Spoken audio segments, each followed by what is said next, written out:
So, anong gagawin or anong isasubmit ninyo sa inyong local civil registrar kung po pwede na palang magpalit ng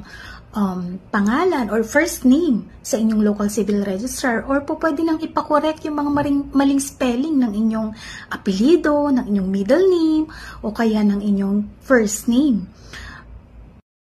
Well, kailangan pa rin namang mag-submit ng petition in the form of an affidavit na nakanotaryo.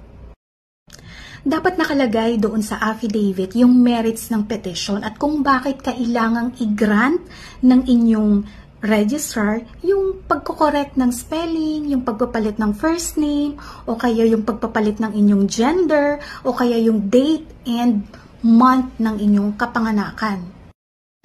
Sa pagpapalit naman ng sex or gender sa inyong birth certificate, kailangan may kasamang medical certificate mula sa accredited government